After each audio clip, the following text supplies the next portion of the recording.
Vamos então ao item 11. Suplantando as noções de mérito e demérito, de bem e mal, o homem lúcido, tal como uma criança, desiste de cumprir as ações proibidas simplesmente porque não vê nelas nenhum mal ou vantagem, e executa inclusive as ações prescritas, só que livre da impressão de que conduzem ao mérito. Que está falando em intencionalidade. O chiodamento, aquele que consegue libertar-se da escravidão do ego, não acredita mais em mérito e demérito, como já falamos. E se ele não acredita em mérito e demérito, ele não tem padrão de ação. Ele não faz alguma coisa para ganhar. Ele não participa das ações querendo levar alguma vantagem. Nem que seja uma vantagem moral. Eu não disse que você é bacana? Não. O chiodamento, apesar do ego continuar bombardeando com padrões de ação e com possíveis vantagens pessoais, não aceita isso e diz: ego, não quero nem saber, não sei se o que eu estou fazendo está certo ou errado, sei que está sendo feito. Olha bem, no livro do Espírito se fala que Deus é a causa primária de todas as coisas, inclusive das inteligências, ou seja, dos espíritos. Então o que você faz é causado primariamente por Deus. Agora, como Deus faz zela essa ordem para que a coisa seja feita? No próprio livro do Espírito se responde: o melhor que eu posso lhe dizer é como está na Bíblia. Deus diz: faça-se, e a coisa se faz. Veja bem, e a coisa se faz. Deus não fica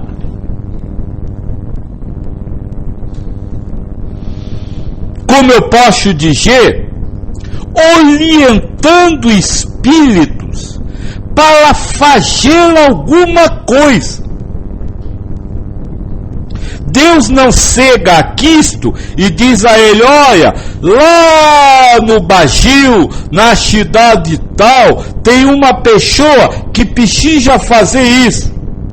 E depois volta para o seu trono e fica esperando Cristo mandar algum santo, para mandar algum trabalhador, para vir a escala. Não. Toda essa escala nos egos desses espíritos, inclusive Cristo, é ilusão. Quando Cristo ordena, ele sabe que aquela ordem já é parte do faça-se de Deus, e que não importa como os egos menores vão interpretar, ou interpretar no sentido de assar de estar fazendo, mas na verdade a coisa está se fazendo.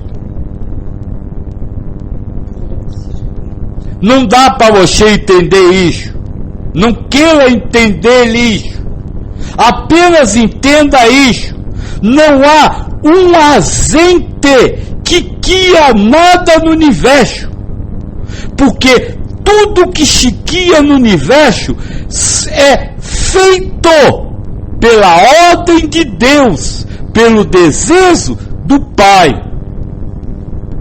E como eu disse, Deus é único, Deus é uno, Deus é inalterável.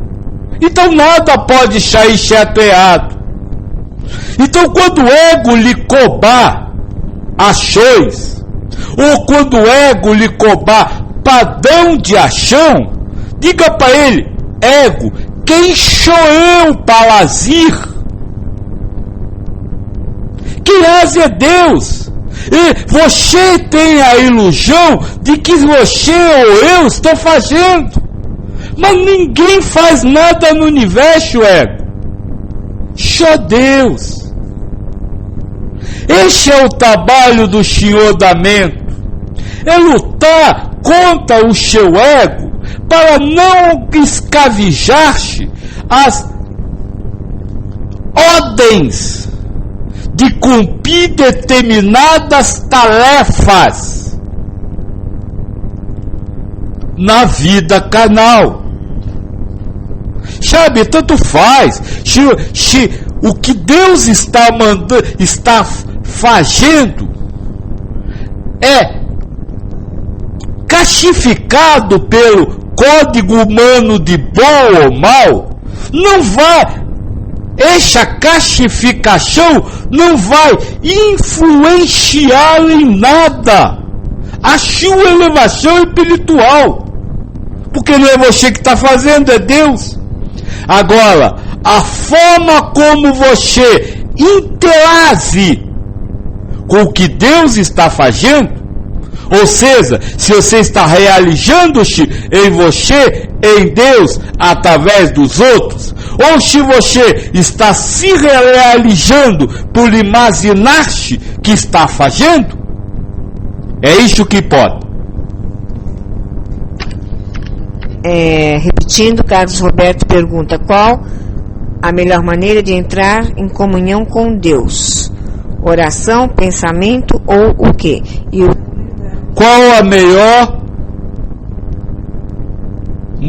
modo de entrar em comunhão com Deus? Eu tenho uma boa notícia para você e uma triste notícia para você, moço. A boa notícia primeiro: você não pode entrar em comunhão com Deus, porque você vive em comunhão com Deus. Não há como entrar em contato com Deus. Você jamais perdeu este contato. Essa é a boa notícia. E a má notícia é que jamais você vai saber que está em contato com Ele. Por quê? Porque o ego é que lhe cria as realidades. E o ego não é programado para lhe trazer essa realidade ao consciente. Então veja, você não precisa entrar em contato com o ego. Você tem que se desconectar de culpa com Deus. O que você precisa é se desconectar do ego. Aí pode ser que você sinta, não é saiba, sinta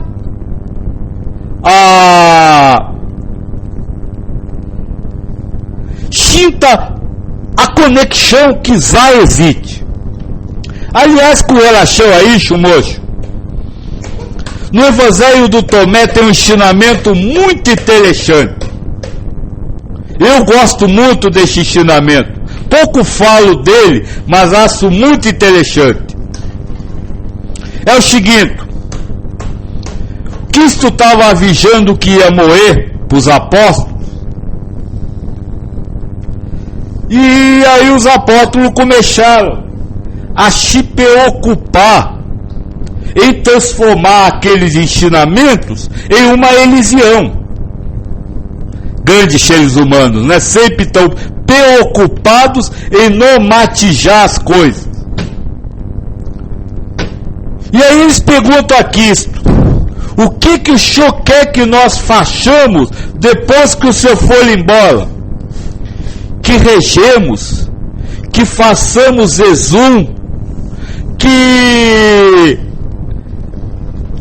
testemos a qualidade material? Aí Cristo responde: o que eu quero é que vocês não mintam para vocês.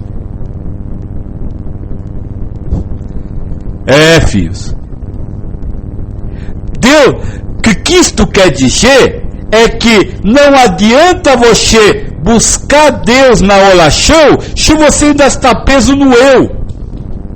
A maioria ora, reza para ganhar coisas, então está preso em si. Que adianta você fazer jejum como consagração a Deus se você está com fome? Se o relacionamento com Deus não lhe satisfaz? Que adianta você prestar a qualidade material se por dentro você está dizendo: Deus está vendo o que eu estou fazendo? O que você vai me dar em troca?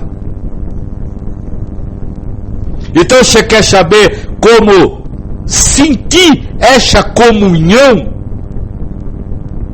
com Deus? Pare de mentir a você mesmo. Pare de fingir que você se preocupa. Não estou falando você, estou falando todos os seres humanos. Parem de mentir que vocês se preocupam com os outros, quando na verdade vocês estão preocupados consigo mesmo. Fazem com o interesse de ganhar, fazem nem que sejam para sentir-se realizado com o que estão fazendo. Aí você pode receber de Deus o sentir, a conexão que já existe e que nunca é quebrada. Pode pro 12? Então vamos pro 12. O homem lúcido é amigo de todos os seres. É impregnado pela firme convicção da realização e vivência, e considerando a totalidade vital, universo, como se constituída somente por mim com letra maiúscula aqui, ele se liberta definitivamente do sofrimento. O homem lúcido é amigo de todos os seres, e impregnado pela firme convicção da realização e vivência, e considerando a totalidade vital, universo, como se constituída somente por mim, ele se liberta definitivamente do sofrimento.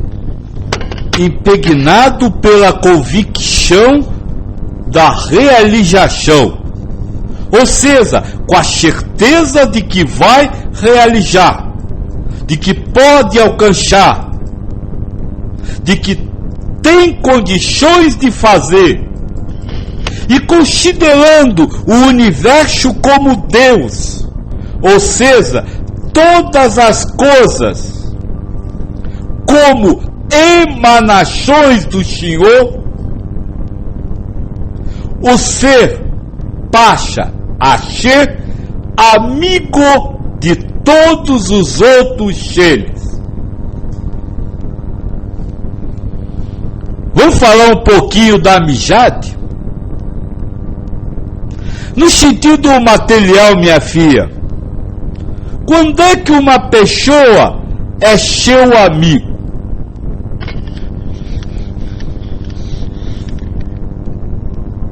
Bom, meu ego diz que é quando a pessoa tem a ver muito comigo, ou seja, os mesmos gostos, concorda sempre comigo, etc. Ou seja, para eu ser seu amigo, eu preciso estar preocupado com você. O que você quer, o que você gosta, o que você acha, e preocupado em lhe satisfazer. Mas no mundo material, o ego é guiado para satisfazer o outro do ponto de vista material.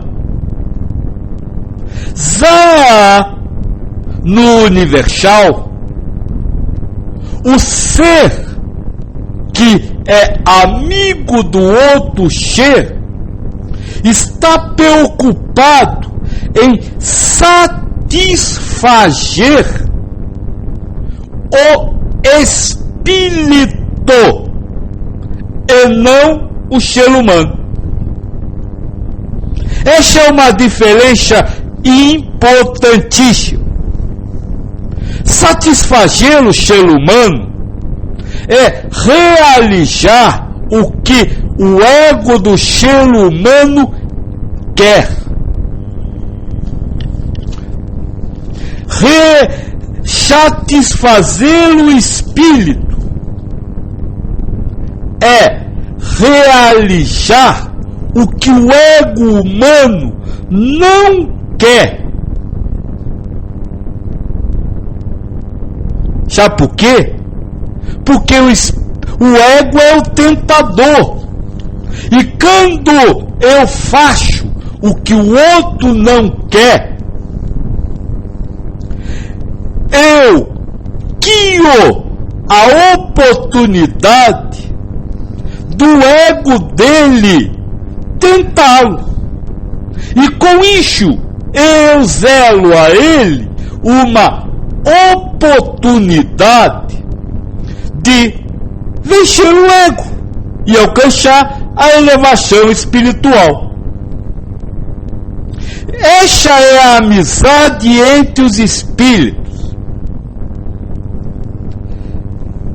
Um dia quase me mataram, se pudesse, né, que eu já estou morto, quando eu disse que se você tiver uma missão muito grande que realizar, você vai pedir a um amigo que o ajude a fazer. E que dê esse exemplo no mundo espiritual.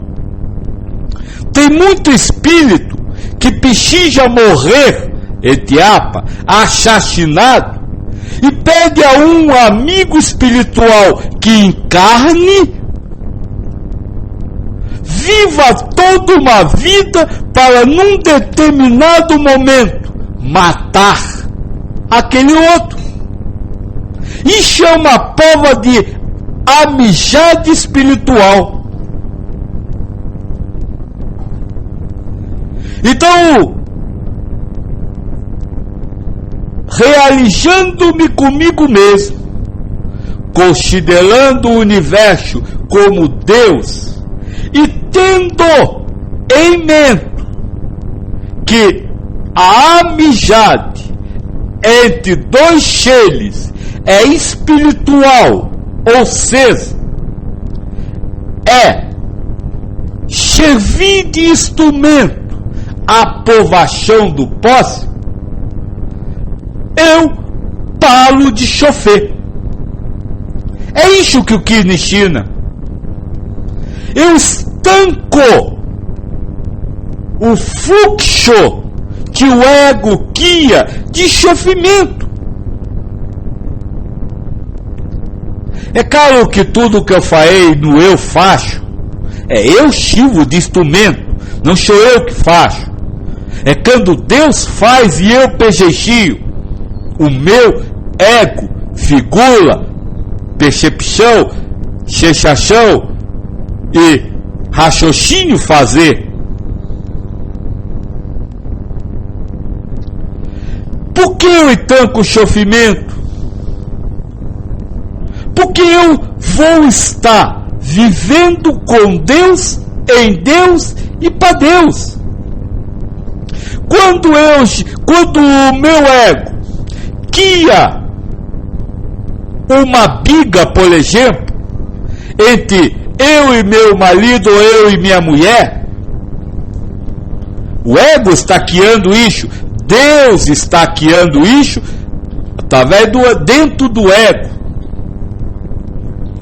E quando eu vivencio isso, sem me sentir culpado, ou sem achar que deveria realmente ter feito, mas entender que a briga não existe, que os motivos da briga não existem.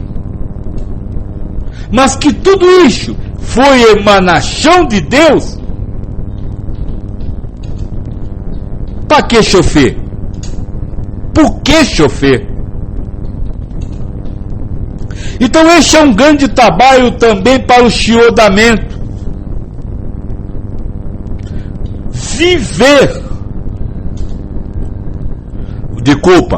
Lutar contra a amizade ou inimizade criada pelo ego. Que há lutar contra o mérito e o demérito criado pelo ego. Mas de como fazer isso? E aí vem a resposta do Krishna: realizando-se consigo mesmo, sem precisar de mais nada, e convivendo com o resto do mundo como emanação de Deus, você consegue. Que bom que não tem pergunta, hein? Tá todo mundo entendendo o caminho para chiodamento. Ótimo. Desse agora Deus azir. E você, assando ainda que raciocina, lute, contente controlar seu raciocínio. Tente retirar do seu raciocínio esses elementos que nós conversamos hoje. E hoje eu vou parar por aqui, porque agora nós vai entrar numa outra parte. A Fia vai ler só para a gente entender aonde a gente vai entrar. Leia, por favor, Fia. Então, continuando no mesmo capítulo. Uddhava disse, e entramos aí no item 14: Ó Krishna, ó Senhor da mente, ó tesouro dos yogis e personificação da yoga, de ti emana a sabedoria suprema. Para minha própria libertação, aconselhaste-me o sendeiro da renúncia. Todavia, ó Deus infinito, esta renúncia total aos desejos parece-me assaz difícil para os indivíduos de mente mundana e principalmente para aqueles que não se devotam a ti, ó ser de todos.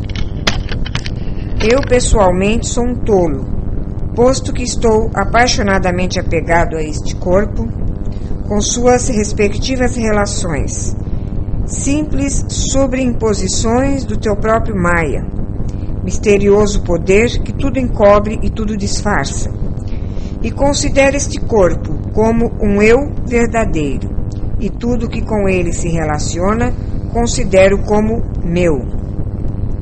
Ó Senhor, tem paciência e instrui este teu servidor para que possa cumprir firmemente tudo aquilo que lhe ensinas. Ó Senhor, até mesmo entre os devas, deuses, espíritos da natureza, não se encontra outro mestre de seu próprio ser como tu, que és auto-refulgente, que és o Atna, ou alma suprema, e és a verdade de tudo. Por exemplo, Brahma, o Criador, um dos deuses relativos da Trimurti indiana, e todos os demais seres dotados de corpo, por meio do qual acabam sendo conhecidos, são enganados por teu próprio Maya, e sendo tudo aparências, eles mesmos se confundem e consideram este mundo objetivo como se fosse real. Por conseguinte, perturbado por minha própria ignorância e trevas, refugio-me em ti, que és o ser supremo e o amigo do homem. Eu li aqui do item 14 até o 18. O Dava até parece vocês, né? Eu me lembrei das perguntas da AI.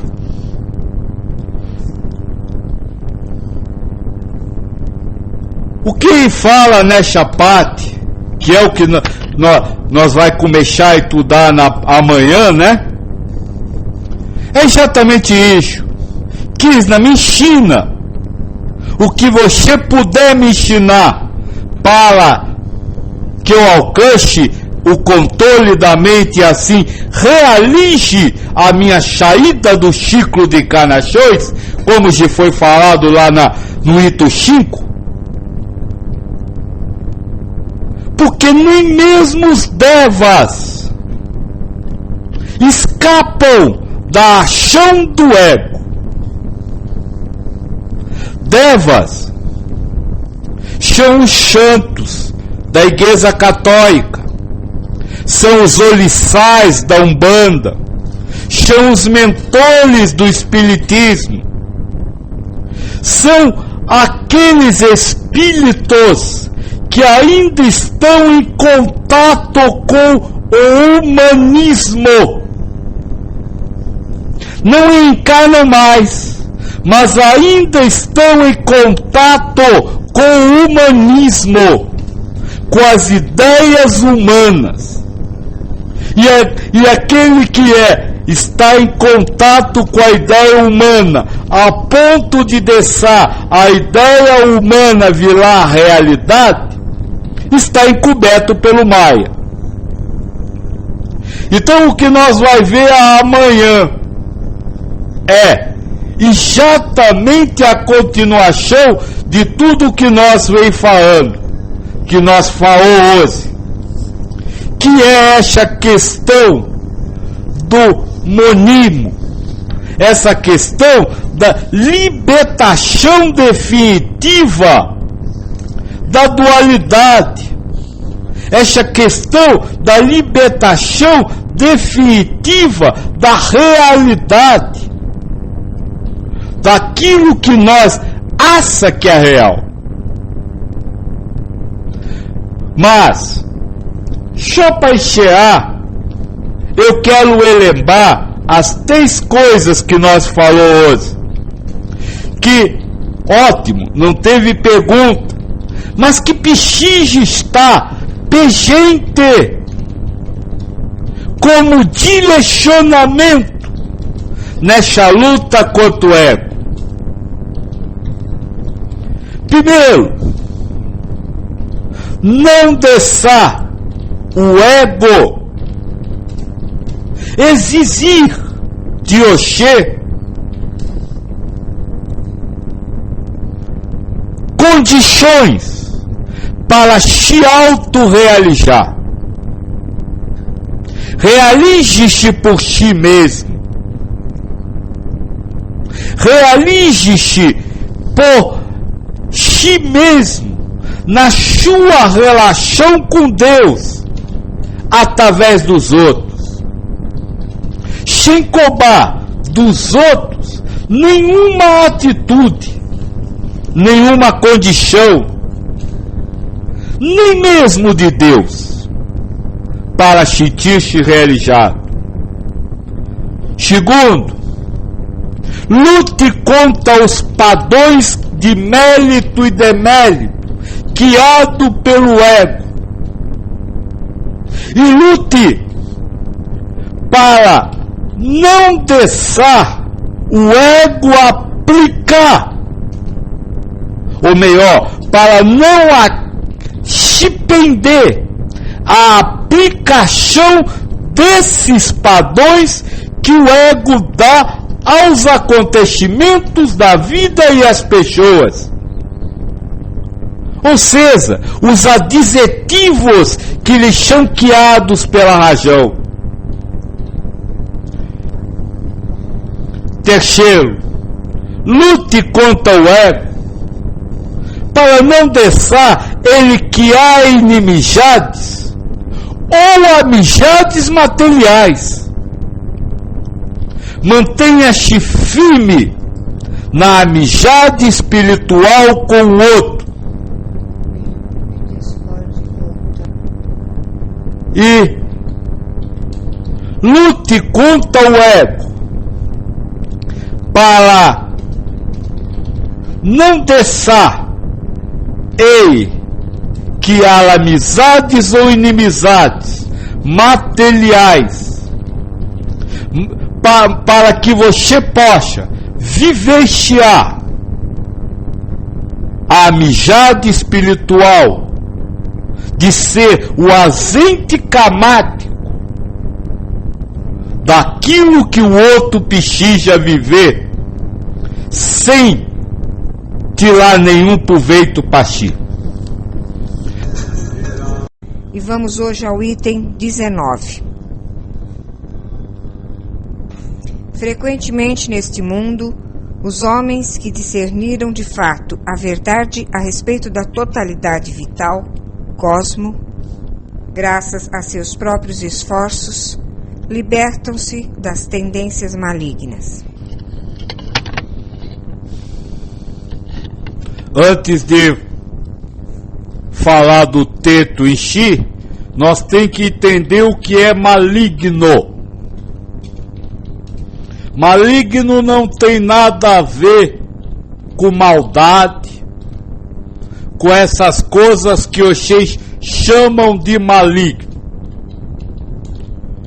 O bem é Deus e o amor. E o amor é o universalismo. É o universal. Então, se assim é, o mal é o ego e o individualismo ou o egoísmo. Então o Krishna, a partir daí nós podemos dizer que o Krishna ensina que aquele que alcança o eto entendimento, ou seja, que passa a ser senhor da sua mente, senhor do seu ego, ao invés de ser escravo dele, frequentemente liberta-se do egoísmo.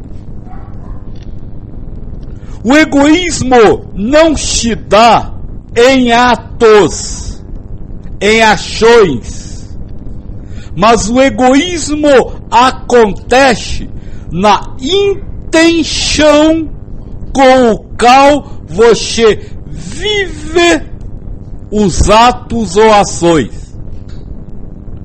Então, Krishna está nos dizendo que frequentemente quem consegue ser senhor da sua mente participa das ações sem intenção egoísta. É isso que quer dizer este texto que a Fia leu.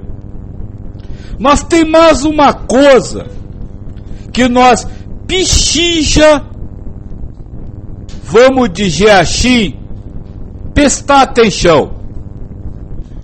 Krishna não fala sempre. Krishna diz frequentemente. Às vezes, muitas vezes, mas nem sempre. Essa é uma questão importante que nós precisamos entender. Tem muito espírito humanizado que por missão jamais se libertará do egoísmo. Como Krishna ensina no Bhagavad Gita, ninguém pode agir contrário à sua própria natureza. Por quê? Porque a sua natureza é um elemento da ação kamática, um instrumento da ação kamática. Então, alguns que são elementos, por missão, elementos predestinados a viver com uma intencionalidade egoísta, para que ao viver desse jeito sirva de instrumento kamático dos outros, esses podem vencer o ego, podem passar a controlar o ego, mas jamais a intenção, jamais durante a encarnação, a intenção egoísta vai sumir. Isso é só para nós botar na ideia uma outra coisa. Não há um padrão para o cheiro elevado. Ninguém vai conseguir saber se o outro é elevado ou não, porque a elevação ocorre no interior. Como Cristo diz, o reino do céu está dentro de cada um. Então muitas vezes você vai olhar uma pessoa e o seu ego vai dizer: olha só, aquela ali nunca vai se elevar, e ela já está elevada. Então é mais uma razão para você jamais emitir opinião sobre ninguém. Adilson pergunta, por exemplo, é o que acontece com Hitler? Não, Hitler não é um espírito, Hitler é um personagem. E não adianta nós, como eu disse, ninguém jamais vai conseguir saber que espírito evoluiu ou não. Então não vai ser eu que vou fazer a fofoca.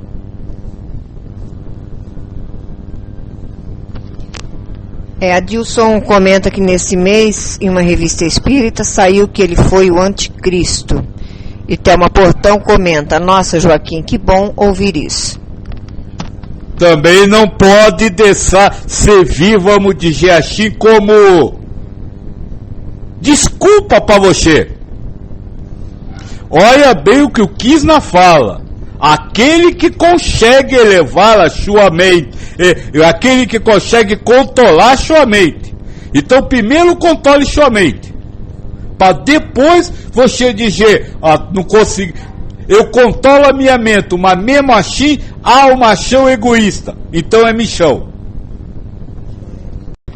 Continuando então, somente o ser é o mestre de todos os seres, principalmente o ser nos homens, e é ele que conduz, por meio da reta percepção e do reto entendimento, ao bem-estar, à paz interior. Grande coisa. Somente o ser é o mestre, e principalmente o ser em outros homens. Filhos, parem de chamar alguém de mestre, parem de seguir doutrinas pré-montadas. Isso não lhe leva a lugar algum. Somente o espírito, o ser, é o mestre. E o espírito é nada que você possa compreender, como o espírito da verdade respondeu: para vocês o espírito é nada. Então não aceitem nenhum outro ser humano como mestre. Não aceitem, porque esse ser encarnado é um espírito em povoação, igualzinho a você. Ele não pode ser seu mestre.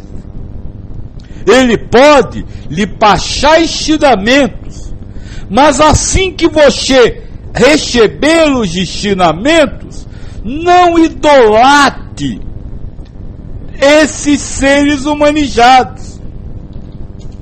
O ser humano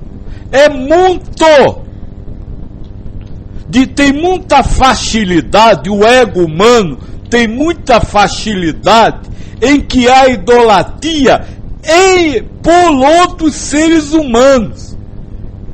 Não deixe o ego que há isso. Não deixe o ego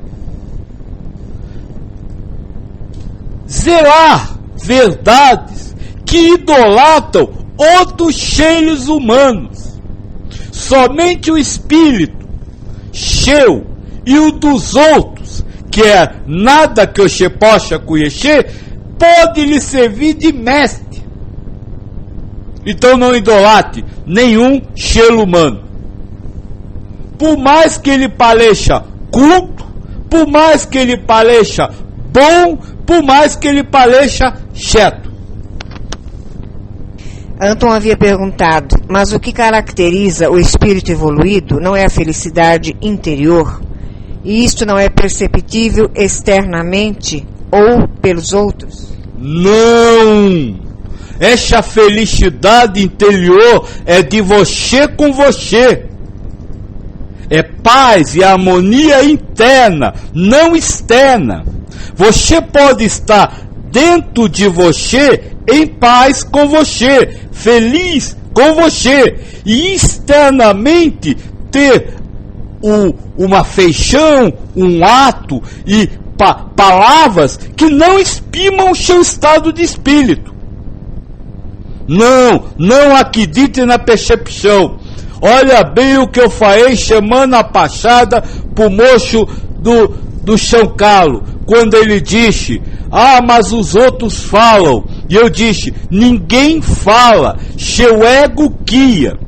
Então ninguém no exterior tem aquela aparência que você está vendo, porque essa aparência é que a ação do seu ego. Sobre a questão dos mestres, que você falou há pouco, Joaquim, Anton comenta, tudo bem, não há mestres e guias, nem teorias e tampouco doutrinas, filosofias e ideias.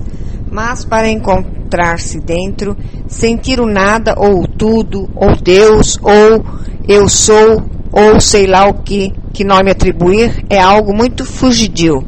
Acontece muito às vezes e é sempre muito rápido. Não, isso pode ser eterno. Pode ser o tempo inteiro.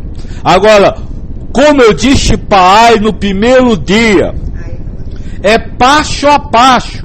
Hoje você consegue sentir 1 minuto por dia, amanhã 2, depois 3, depois 4, passo a passo. Agora a questão do mestre, o ponto importante não é você frequentar encontros com supostos mestres. O que você não pode é idolatrar, chamar de mestre. Vá aonde for e ouça, mas não idolate nem aceite aquilo como verdade. Item 21. Os que estão mentalmente equilibrados e dominam a yoga e o reto conhecimento conseguem esse me com letra maiúscula, conseguem me perceber em meu corpo humano, plenamente manifesto e dotado de todos os poderes. É o que nós conversamos ontem. Quem tem a mente sob controle, realiza-se com Deus e em Deus. E realiza-se com Deus e em Deus, vendo Deus no outro. Então ele se realiza na relação com o outro, mas não pela relação com o outro, mas pela relação com Deus. É exatamente isso que o Kino está falando novamente. Item 22. Existem muitas cidades ou corpos manifestas, algumas com 1, 2, 3, 4 ou muitas pernas, e outras inclusive desprovidas de pernas, mas o corpo humano é a minha cidade predileta. Parece complicado, mas não é. A cidade que o Kina fala como figura, né? São os corpos, as massas corporais. Elas são cidades porque elas são habitadas por espíritos. Então o Krishna fala que existem muitas massas corporais, mas a massa corporal que a habitação preferida por Deus é a do ser humano. Vamos entender isso para nós não ficar com a soberba de que o animal é algo que Deus não liga. Não é isso. Eu venho dizendo que o planeta Terra está no jardim da infância da elevação espiritual. E com isso muita gente acha que eu estou dizendo que aqui é a primeira encarnação de um espírito. Mas isso não é real. Por quê? Porque antes de ir para o jardim da infância, o espírito passa pelas fases do bebê de conhecimento do mundo. O bebê nasce sem conhecer nada. E a mãe, a família, a sociedade vai mostrando água, papá, cocô. Vai ensinando as coisas que depois, automaticamente, o bebê já saberá. Assim também é com o espírito. Antes de atingir a encarnação de provas e expiação, o espírito vivencia outras etapas, aonde vai tomando conhecimento com o universo, com as coisas universais, e vai criando aquilo que vocês chamam de instinto espiritual.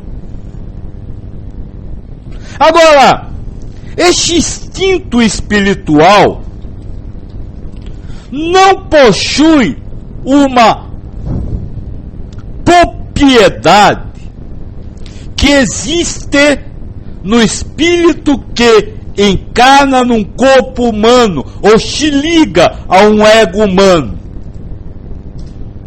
que é a questão do raciocínio, análise e tomada de decisão. Olhem para um animal, um cachorro, uma girafa, um elefante. Naquela marcha existe um espírito, mas existe um espírito que não tem escolha de nada, que não raciocina no sentido de fazer porque quer, de fazer porque gosta, ou de não fazer porque não quer, ou de não fazer porque não gosta. Existe um espírito que recebe o impulso e faz sem questionar. Isso é o instinto. Já o ser humano, o espírito ligado a um ego humanizado, este possui no ego, não nele espírito, essa propriedade. E essa propriedade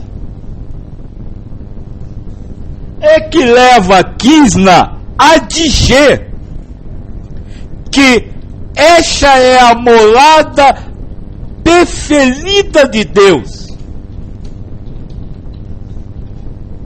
Por quê? Porque é quando o espírito exerce o seu livre-arbítrio. Eu não estou falando livre-arbítrio no raciocínio, nem no ato. Eu estou falando no sentimento. Quando o espírito deixa se dominar pelo egoísmo presente no ego, ou vive no universalismo. E essa questão do livre-arbítrio é algo tão importante, porque é o início de um crescimento espiritual muito grande. A criança, vamos dizer assim, patina na vida até aprender a ler. De repente, quando ela aprende a ler, ela começa a correr na capacidade de conhecer. Assim é com o espírito. Quando ele aprende o que é livre-arbítrio, quando ele aprende a bem utilizar, bem não é bom, utilizar universalmente o seu livre-arbítrio, ele ganha rapidez na evolução espiritual. Sabe, quando você vencer o egoísmo, todo uma paisagem, toda uma gama de coisas estarão à sua disposição, que não podem estar agora, justamente porque você não está preparado para vivenciar essas coisas. Então eu aproveito este versículo do Krishna para me lembrar lá do versículo 5. Assim que possível, saia da roda de encarnação.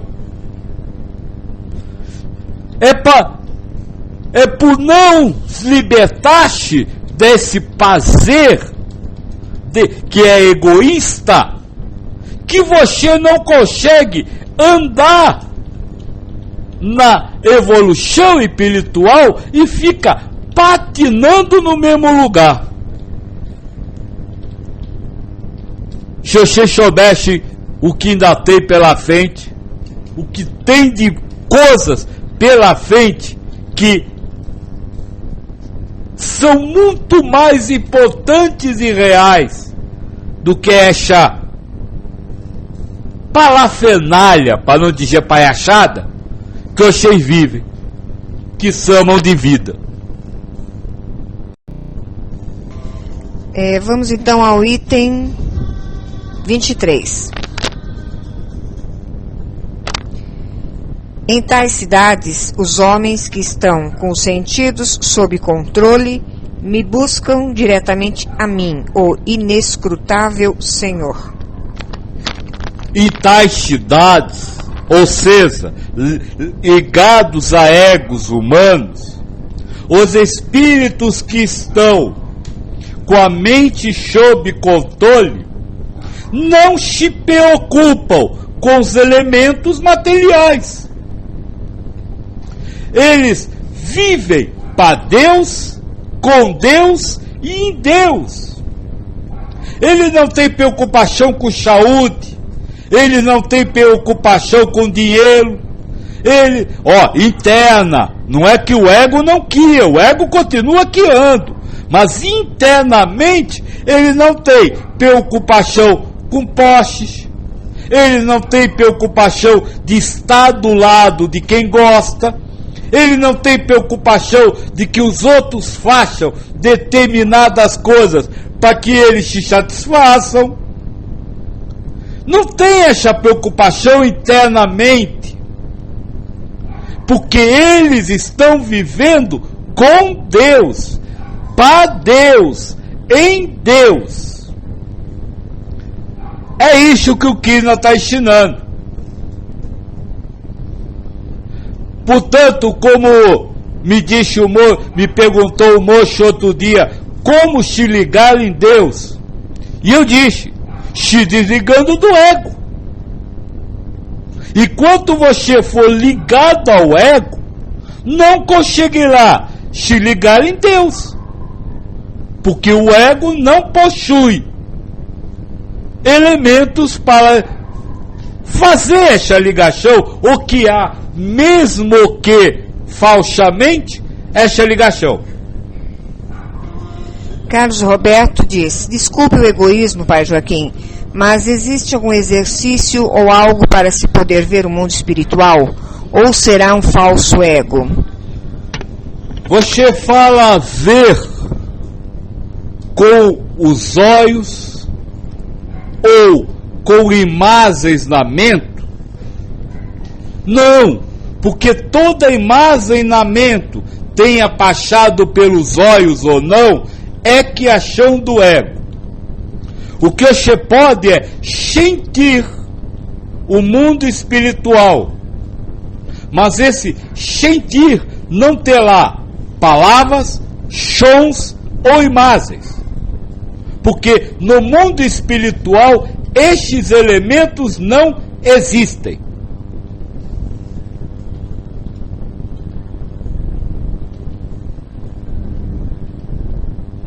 E moço, não tem por que pedir desculpa. Pelo contrário, você vê quantas vezes eu já usei uma pergunta sua lá atrás, justamente para fechar um assunto. É isso, moço. Fica à vontade e pergunta o que quiser.